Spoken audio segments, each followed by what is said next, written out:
We are families, we are caregivers, we are parents to children with disabilities and medical complexities.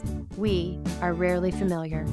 We get together to learn, to relate, and to laugh a lot while we share each other's unique family experiences of raising the rarest of the rare. Our goal is to unite, inspire, educate, and empower people living a rarely familiar life. And we're so glad you're here.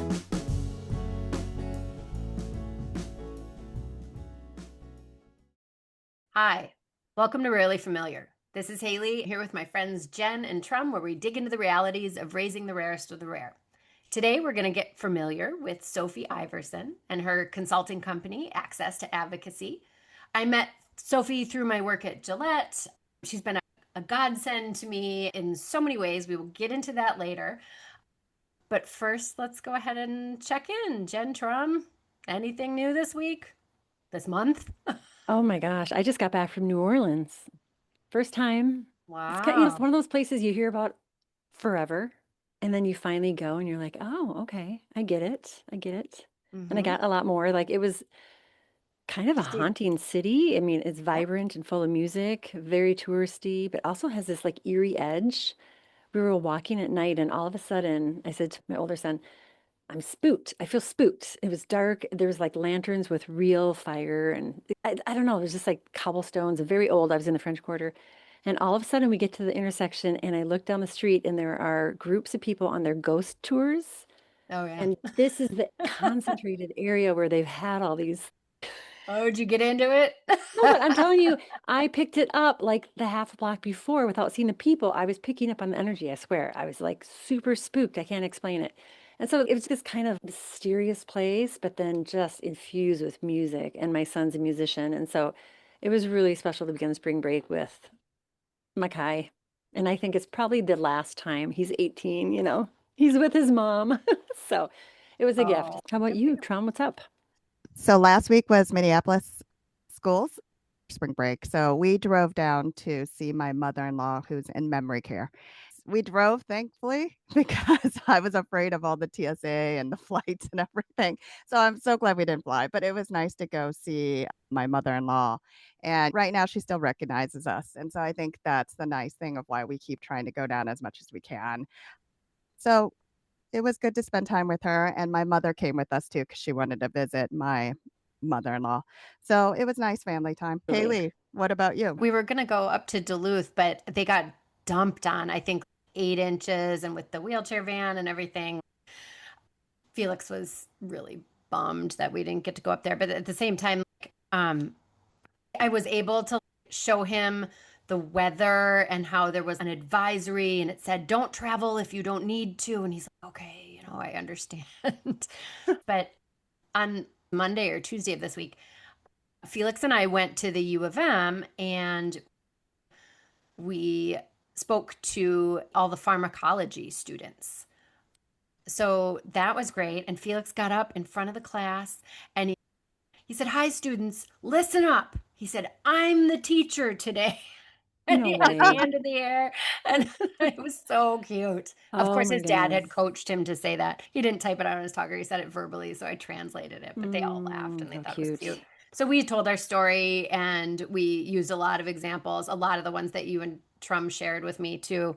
Because Felix doesn't have a lot of medications, but a lot of them are as needed. So I got a lot of good examples from people that we could kind of do little like case studies and have solid examples for them to talk about. So it was really engaging conversation. And I think we opened they were first of 4 year pharmacology students. So just talking about all the pre-authorizations, all the interactions and things like that's the pharmacy, the pharmacist to look Mm. through some of that stuff. So it was a really good conversation and I'm glad we did it. It was the first time I'd brought Felix to do something like that. And they really loved seeing him there and they loved talking to him. And That's it really was really, cool. yeah, it was a Yeah. lot of fun. I wouldn't be surprised if he followed in your footsteps. We'll see. He's We'll becoming see. a great little self-advocate. Speaking Hmm. of self-advocates, today we're joined by Sophie Iverson, who holds a master's in law from Hamline University. She has a focus in special education and an undergrad in political science from St. Kate's. She's been a self-advocate for as long as she can remember. Sophie, we're so glad you're here today. Welcome. Thanks for having me. Yeah, it's been a long time coming. I've known Haley probably a good 2, 3 years now about. We have interconnections as well within our family, so that's great too, and happy to be here. Thank you. Sophie and I met through Gillette. Sophie's been a huge help on the transition work. You're just such a good self-starter. Like you're just not afraid to have all the side conversations and let people know, here's how I'm experiencing. So I know people at Gillette absolutely see your value, and you've had a lot of really great input and created a lot of change in our own internal systems there. Tell me a little bit about your own story and your connection to the disability community. So, my story starts when I was born. I was born and stayed in the hospital for about 165 days from birth. So, that involved a lot of medical needs and complications that resulted in having about 4 or 5 surgeries the first 2 years or so of my life. And then I had a feeding tube, a G tube for nutrition. I was 16 when I took it out by myself. But the whole Wow. journey of learning how to eat was such a concept. And beyond that, I had a major leg surgery in 2008 that was actually at Gillette's. That's how I got in first toe dip into Gillette's. I had a bilateral femoral aneurysm. It's a lot of words, but basically my feet were inverted and they needed to correct that. And so that involved me having about 8 months of bed rest and then relearning how to walk again, which was a whole new concept. You don't really expect to do that. So throughout all that, I've had all the therapies and all the things you can imagine. I've Mhm. dealt with the medical assistants, and my parents had Tefra back when there was parental fees that were crazy.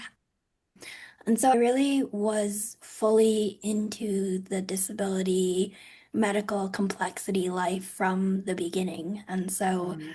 alongside with that, I had immunocompromised system, and so getting Mhm. sick was something that I couldn't get to, otherwise it would be a hospital visit. So I really started to connect with the disability community in this storytelling space, especially after taking my G-tube out, transitioning from teenager to young adulthood, specifically in the healthcare space. And so that's when I was really introduced to all of the self-advocacy and disability community. And that passion really started in high school. I had a senior paper to do, and what I ended up picking was doing an entire report on the history of the Americans with Disabilities Act. Mm. And That's how you know all that. Okay. that's really how it launched my journey into making my self-advocacy and my lived experience into a profession, so to say. So, One thing I've learned so much about you, I think we all have the parent perspective, right? We're not living with a disability ourselves. And so I think what has really helped me in my conversations with you is just that perspective from your own inherent lived experience, right? I'll say I have lived experience, but truly it's ancillary lived experience. It's adjacent lived experience, and it's an entirely different perspective and experience. If there's one thing we can do as parents, it's to learn from adults with the disabilities that our kids might be having. I really have appreciated your perspective and sharing that, and it's helped me think about my own lived experience in a different way, which is helpful. I think of the power of that combination of interest and experience. It doesn't always pair up. People don't always want to be immersed in the field that they're so close to. Sometimes they want to be far from that, or the influence of that. So I'm thinking the pandemic was a tough time for you being immunocompromised. Mm. Yes. I mean, it was a tough time for all of us with kids, It you know, was. who have medical complexities. But yeah, it was a long period of time, I'm sure. Yeah, I just say quickly that my COVID journey was very interesting. I got COVID 2 years after it started, and within about 30 minutes, I went from normal to not breathing. It was very startling. There's so much about it, but yeah, Oh, that how was scary. definitely an interesting experience. Yeah. Well, I'm glad you're here today because that's very scary. Could you tell us a little bit about your consulting firm? It's called Access to Advocacy. And what are you doing within that company? Yeah, so I started Access to Advocacy December of 23, and I started it primarily because what I was seeing in the disability space and in the professions that I had around disability was that a lot of people knew what they wanted to advocate for, but they didn't know how. Mm-hmm. And so my idea was to be an ally to folks with disabilities and families to guide them through the how. And I still do this. At first, a lot of it was focused on legislative advocacy. So, focusing on how do I connect with my legislators and how do I tell my story and how do I share with them what we need. And then it also developed into more what I call like individual advocacy, where it was more my services got shut off. What do I do? How do I go about fixing that? And so I started Access to Advocacy in hopes of having that bridge and allyship with Mm-hmm. folks, so that they don't feel as alone. And so I've found that a lot of the experiences and systems that my clients navigate, I have navigated in one way or another. And so I founded Access to Advocacy to be able to kind of be that personal companion on navigating those systems alongside my clients.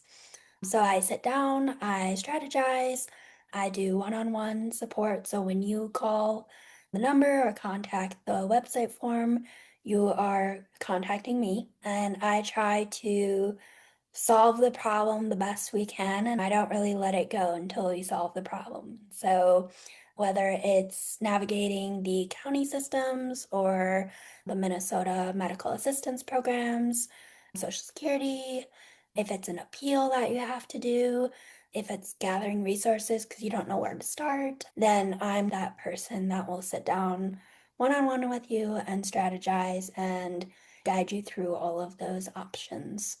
I bring the legal knowledge from having a paralegal certificate. I'm not a lawyer, but I do have that knowledge with me, as well as an ADA certificate for coordinating. And so, a lot of different knowledge and experience that I bring to the table when we talk. And then I work with people that don't just need information, but really need someone at their side guiding them through whatever issues or systems that they're navigating.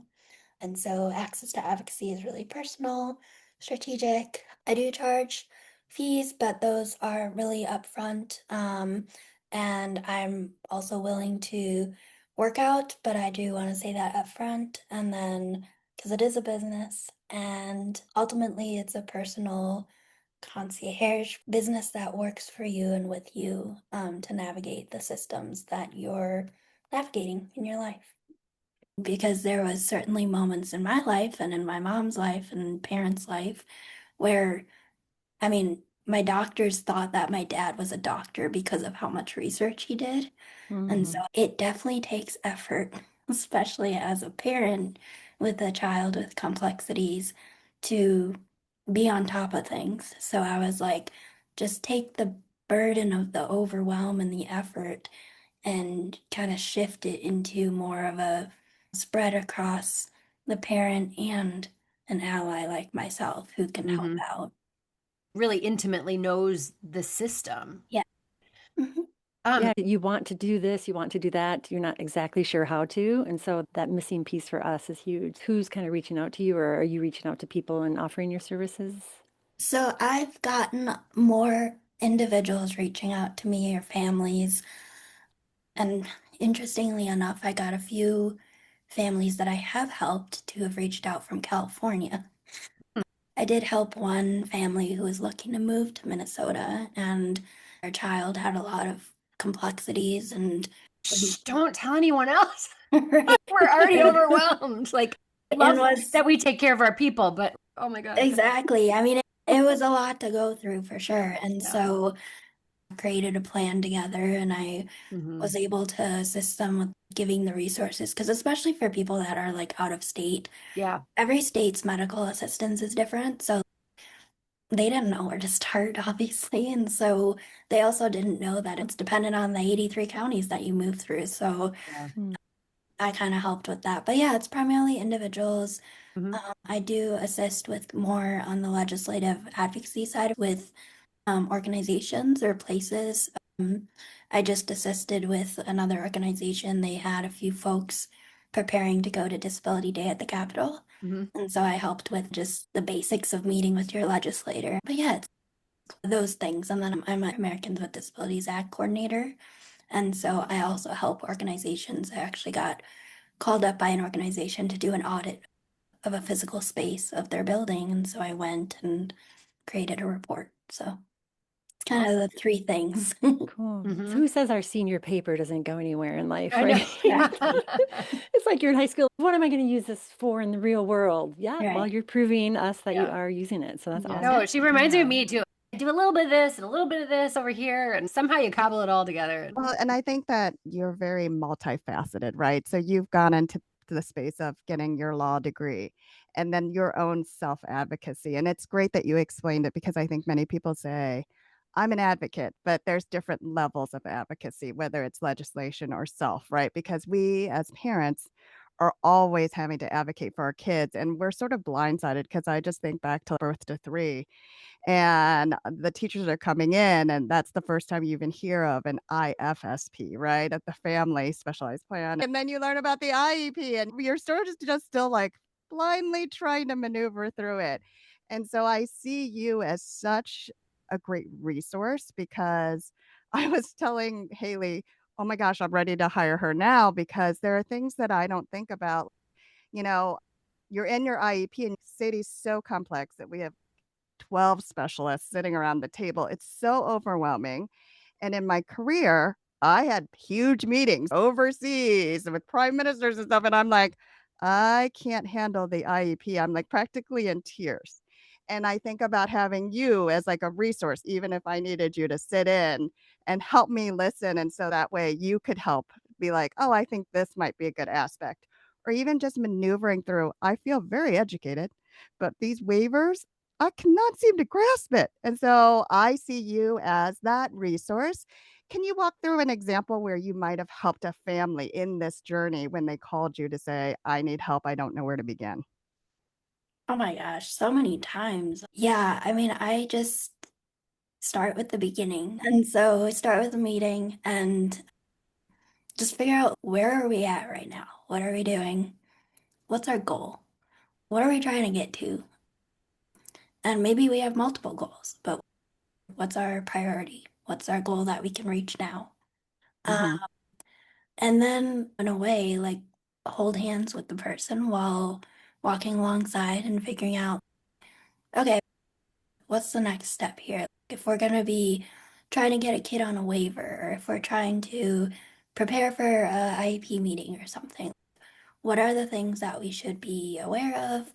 Sometimes I help parents or people who come to me with what are the questions that I ask? Because sometimes you go in those meetings like IEP or whatever, and they start asking you questions, and you're like, what is going on?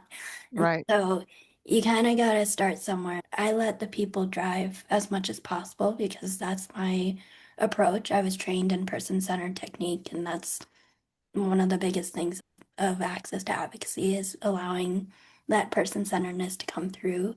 But then being a second year, sometimes there's people talking to you so fast that it's nice to just have another person listening in case something gets missed. But I think we don't know what we don't know, too. And so we don't know the questions to ask. Exactly. Or people are asking us, and it's like, shouldn't you have that answer? And so Right. knowing what's expected of us versus what we can push back on. And part of me thinks they don't give you all of the information up front right away for a reason. I don't know. We would all benefit from having you in the space. And I used to have my mother, she would come to my IEP meetings and take notes and be that person that would help process it afterwards, because it is so much. It's just like if you have a big medical appointment for yourself, if you have somebody there with you, because it could be emotional, it can be scary, it could be all these things. So thinking of all the various ways that you would be involved as we navigate medical systems, school, and the like, where do you find parents getting most stuck? If there was one area, what would be that territory that people are like, oh gosh, I can't move through this? I think it's just a lot of the times it's navigating the system, and by system, I mean the counties or the Mm-hmm. government systems, because a lot of the time what ends up happening is there's a presumption that's made by the counties or the government system that, like, we are on top of it, quote unquote, so they're going to be on top of it. And it's, if someone's not on top of it, whoever it is, nothing gets done. And so through my professions and through my learning, I've learned the ins and outs of how the county works. And if you're on medical assistance and it's through disability, that's an entirely different team at the county than the one that you just call on the phone. Right. They don't know that. So Mm, it's like mhm. I have to collaborate with them on, okay, you call these people at the county and ask these things, because this is what's going to get you to where you want. Because the counties often listen for trigger words or words that Mm-hmm. people say when they call the county to get them to where they are. For example, Ramsey County, they have assigned financial workers. Hennepin County does not have assigned financial workers. So if you're in Ramsey County, you have to make sure to go to your assigned financial worker for any eligibility questions. If you're new to a county, you're not going to know that. How would we have any idea? Like, The smaller counties don't have assigned financial workers. They yeah. often have 3 or 4 people manning the phone. That's it. Mm-hmm. Mm-hmm. And so it's like these kind of things that we talk through that a lot of the times people get stuck, or the county doesn't call back because whatever X reason you want to put in there. And then they get overwhelmed because, the deadlines are coming and it just piles up. They Or either, you yeah, risk they, getting dropped. I think 3 times now in 9 years, we've just been dropped from Medicaid. And it's like, what just happened? It was like, oh, well, we didn't get this paperwork. It's like, no, sent you the paperwork. It mm, takes time to process everything. Mhm. And Yeah. Random fact, I literally learned 6 months ago that if you fax something to Hennepin County, it takes an extra 3 to 4 weeks to process in their system than if you send it via like their site. So people who rely on mail or fax need to have an extra awareness of, okay, I need to send it 3 weeks before so that Mhm. it can be there appropriately. So it'd be it's nice Mhm. if just they those put kind that of in things. parentheses too. Here's the best way to send it. Here's the second best way to send Yeah, it. It will take this long for if you send it this way. And Well, exactly. it's too bad because when families are getting stuck like this, it's the children that are suffering, and right. individuals too. But Yeah, either you give up, you're like, I can't do this anymore, or yeah. your services are so delayed. I mean, I was on the phone with Children's Hospital yesterday to get a lab appointment for my son. I got transferred 4 times. By the fourth time, I said, okay, I have been transferred so many times, but I could have hung up or whatever. It took forever. It's just, I don't know, it's just navigating all of that. Just like having another Exhausting. person there is so helpful, because I've worked in this profession that I have the Mhm. patience. But when you're overwhelmed, you don't have the patience. We No. understand that. And you're in crisis and you're trying So to solve a problem. you're not going to want to sit on the phone for an hour waiting for Hennepin County to pick up the phone. Mhm. So Yeah. I've done this with clients where I'm like, okay, let me sit on hold for you. And then Mm. once I get someone, I'll call you to come on, because I can do my emails and have the phone on hold. Right. It's fine. You're in a different headspace than they are, too. But folks Yeah. who are in crisis, or the mom's driving to school and she's trying to figure out this thing, they're not going to have time to sit on the phone on Mhm. hold Hmm. for so long to try and figure this out. Sophie, how do you stay abreast of all these changes? I know you're in the field and you might be getting the information, but as a parent, how do we stay afloat? Because literally a new process comes out and we only have so much energy, time, capacity. To read through Yeah. 150 pages Oh, website. do you have any tips or secret tricks that you get information, or is there something we should be following? If you have it, let us know. I mean, I have followed the DHS e-list announcements for Hmm. a while, and Yeah. that helps Yeah. because that's where all the announcements come in related to changes. When you Yeah. subscribe, you can pick like different things. Hmm. For my job specifically, I get any updates when it comes to the eligibility policy manual because that is what the counties go off of for determining eligibility for MA. Hmm. Um, it's a whole beast of a thing. Yeah. So I just want to go back. So when you say DHS, Department of Human Services, you can Yeah, go yeah, onto sorry. the website and you Yeah, log in and you yes, can click for newsletter yes. updates, right? And Oh. then this eligibility document, that's Yeah, probably a little more intense, but yeah. where does one log in to find that information? Again, with an asterisk, if you have the time Yeah. and the interest, you can look up Department of Human Services Eligibility Policy Manual or EPM, Minnesota, because we're in Got it. Minnesota. And I think all of our kids, I think it's pretty clear that like we're eligible Yeah. because of our medical complexity. I think there are certain things where it's a little bit muddier. And I think because of the space that we're in, it's a little more clear in terms of that. But then there's layers to that too. Mhm. And I think that because you're in this 40 plus hours a week, not only do you live it, like you do it for your job, so it's more like 24/7. You just have that much more experience than everyone else. And I Yeah. think it's invaluable. So then, my other question for you. Yeah. So, when I was looking at your website, a parent could come or an individual with a disability could come and ask you to set up time for a consultation. So, examples where I might reach out to you was if I want to get in to be SMERTed, how do I do that? IEPs. Other Yeah. examples that you want to give just so that parents know about these various topics where they might get stuck. I Yeah. think you are a value add that I didn't know, and I would have contacted you instead of the internet.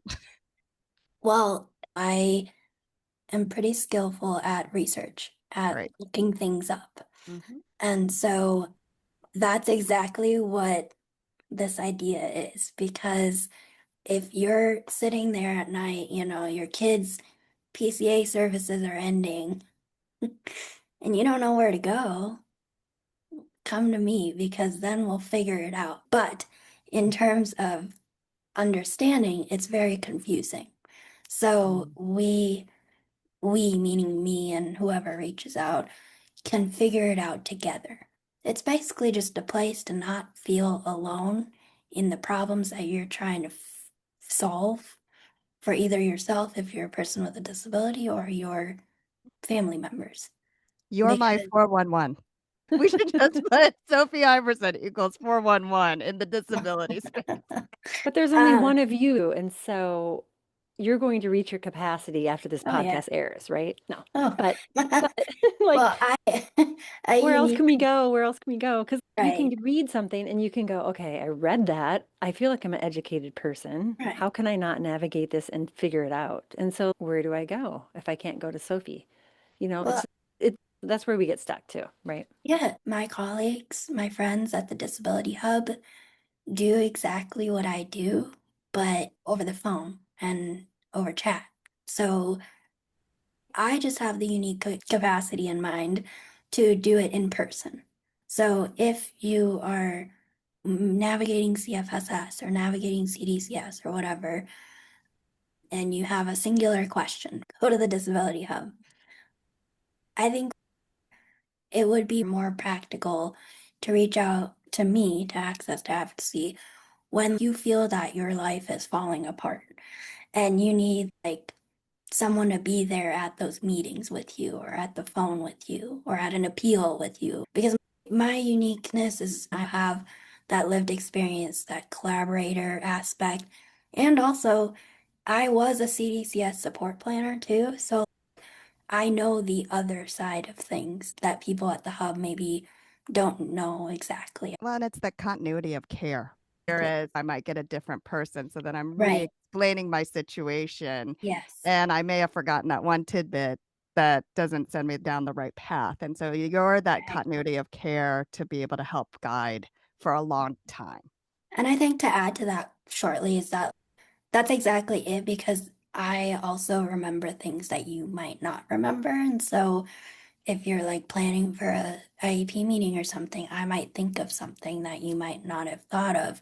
That's awesome. I'm so glad we met you because I think you can provide that to so many of us as parents who are just trying to figure it out and trying to deal with medical crises. I think a lot of parents do not feel like advocates, right? They feel tired, overwhelmed, they're stressed out, maybe intimidated. And so, what does advocacy to you really look like for a caregiver? Like, how would you define that? Because I think it's such a broad term, and I think it could be broken down a little bit. So, I'm wondering if you could just offer kind of your thoughts on that. I think, like you said, advocacy can be anything, really. Advocacy at its core, I took Latin for 6 years in high school, so that's where my brain goes. It's to vocalize. Ad is to, and then voca is vocalize. So to speak up, essentially, or to communicate out if you're nonverbal. And so, really, anything can be advocacy. And that's what I try to teach when I'm meeting with parents or when I'm meeting with folks, is that it doesn't need to be as extreme as what I've done in the past, where I go to my legislators or stand on the Capitol a day in the Hill. That doesn't need to happen. If you're a parent with a kid who's struggling, or if you're a parent who, some parents have disabilities themselves and then have to deal with that on top of their kid. If you're dealing with that, advocacy can just be as little as reaching out to a peer for help. That's advocacy. That's why Access to Advocacy and the Hub exists, for that exact reason. So it can be really defined by any type of outward communication where you are asking for help or where you're bringing awareness to an issue or a problem.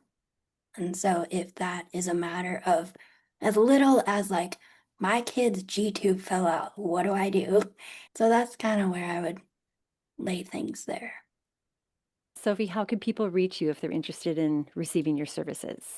You can go to my website, accesstoadvocacy.com. And then if you want to set up a meeting, we can do virtual, in person, over the phone, text, honestly, any of that works. And then we'll figure out what to do next from our first meeting. And we will post your information in our show notes. Sophie, it was awesome to meet you. I'm so glad you got to meet Jen and Tram and our world here. Thank you so much for all that you've done for me, for Gillette, for everybody whose lives that you've touched. Oh, thank you. I appreciate it. And don't hesitate to reach out. Oh, don't you worry, I will. I was going to say, I think Tram was going to reach out to me. Awesome. Yes, thank you so much. Thank Have a good day. Yeah. Thank you. If you liked today's topic or have comments, questions, or thoughts on what else you would like us to cover, please visit rarelyfamiliar.com or connect with us on all the social channels. Resources will be listed in our show notes, and we'll be back next time with another discussion around living life successfully with rare medical complexities.